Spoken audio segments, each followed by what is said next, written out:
A very good morning. It's Mark here. It is Monday, 26th of May, going on 8 a.m. Eastern. That's going on noon GMT. Today is Memorial Day in the US, public holiday. Markets will be closed, certainly will have an effect on the market. Less liquidity, moves could be sharper, and the market that will certainly be the most affected, the market, should I say, the equity markets being closed, so certainly won't be a regular US trading session. But let's have a look how things stand going into the US trading hours, which would be going into the afternoon portion of the European session. Starting on the dollar index, and last week we saw the US dollar weaken, down week for the index. Starting today on the front foot, kind of a doji candles thing. If anything gray and biased a little bit up for now, came down earlier, support 98.58. I've got resistance at 99, 99.01. Buyers will be looking to break above that 99 level. Sellers, of course, looking below the 98.58. If I zoom in on the hourly, there you can see how there was a sell-off to start the trading day in the Asian session, has turned around during the European session, and US dollar making its way back up to that 98.99 level, where buyers will be looking to test break above. Sellers, of course, will want to bounce down off this area down towards the 98.58 area. Let's have a look how the S&P is looking. Of course, we're looking at the futures market. We're looking at after hours trading as Wall Street's not open today. But let's just have a look how things stand. Last week, S&P did come down. Today, a little bit of a push higher in pre-market trading.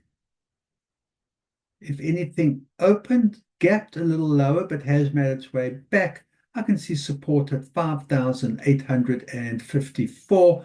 I'm seeing resistance at 5,899. If we zoom in on the hourly, you can see how flat for the past few hours, and that bearing in mind with Wall Street not opening up in an hour and a half, the public holiday, could be limited activity around this, for at this point, around the intraday resistance area. Let's have a look at gold, certainly less affected by could be less, a little bit more illiquid, less liquid, but certainly will be trading.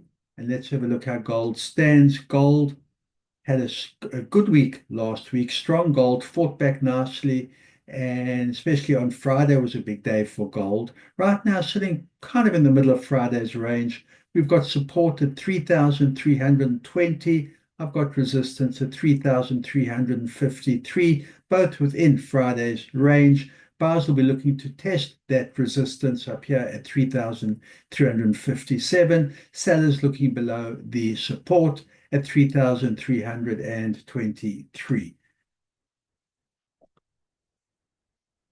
That's on the 4-hour, you can see, sitting in this range here. And if I go to the hourly, there you can see the support at the 3,322, hanging around that support area for now. Let's see during the US hours where the buyers do step back in, carry on where they left off Friday, and break above this or test the 3,357 area. Let's have a look at Brent oil.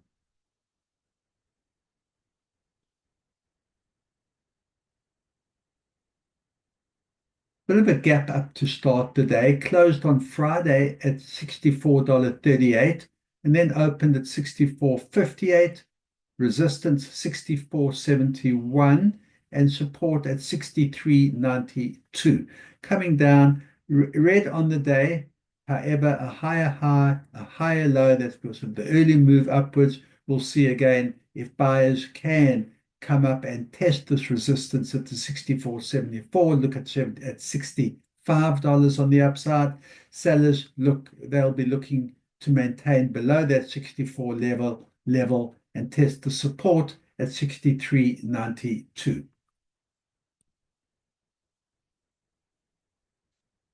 And Bitcoin, strong week last week, set record highs, did come down quite a bit before the weekend.